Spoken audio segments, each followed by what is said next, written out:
Ready whenever you are. All right, so I'm Liberty Riggs.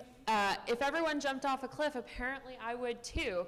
And this is an accurate title and topic for me to talk on because my talk yesterday did not go that well, so we'll see how this one goes. Alternate title, The Positive Momentum of Failure. So I do believe there is some good in it. This is my 21-year-old self. I had just graduated from art school. I actually had a decent job. And so I did what 21-year-olds are really good at. I made a very wise, thoughtful decision. No, I made a really dumb, impulsive decision. So I decided to quit my job, sell my car, and buy a one-way ticket to Hawaii to work on an organic coffee farm. And I roped a friend into doing it with me. So I made this decision for two wise 21-year-olds. I know you're asking yourself, how could this possibly go wrong, right? I mean, that's what I told my parents. But as you will find out, it went very, very wrong. This is a summary. City girls get to farm. We'd never been to one before, or Hawaii. Farm work is like really hard. Burying dead mongooses, not glamorous. Very big part of farming in Hawaii. Farm owner is cray. There's a reason she relies on free temporary labor. And we all jump off a cliff, but I'm the only one who gets hurt. So you heard that right. Actual cliff I jumped off of, much taller cliff than I thought, same cliff. It's 40 feet. It's the southernmost point in Hawaii. And again, what is the worst that can happen, right? I had just talked my friend into jumping off. We'd watch other people jump off, and I literally said this to her, like, what's the worst that can happen? Do it. So I'm afraid of heights, but I don't want to live my life wondering what if, so I jumped off. This is me 5 minutes before I jumped off the cliff, like full of hope and like joy.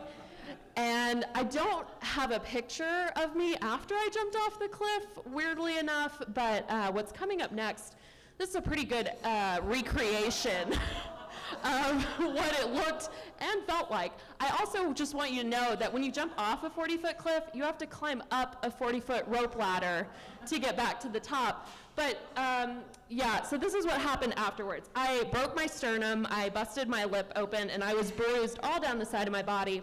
When you're on muscle relaxers, you can't work on a farm. So jumped off cliff, kicked off farm. We decided to live in a rental car because that sounded smart. And they don't have refrigerators, so you eat nothing but peanut butter and jelly.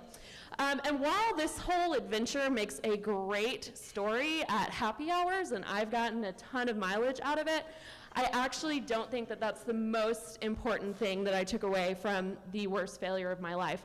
In fact, this is what I tell myself all the time. There is a positive momentum to failure, even a failure as big and embarrassing as Hawaii was for me. So after Hawaii, I landed back in the States. My parents had to pay for my ticket. I was broke, and this was essentially my thought loop on, a constant basis was, oh shit, now what? How do I explain this 6-month fuck up on my resume? But the deal is, when you have no pretense of having your shit together, there's actually massive freedom in that. You're finally free to do what you want to do. You're free to move forward. Thank God. So before I fucked up, I had a scholarship to a fancy art school. I graduated early because I'm really smart. And I had a real job with insurance. And I also had a whole lot of pressure.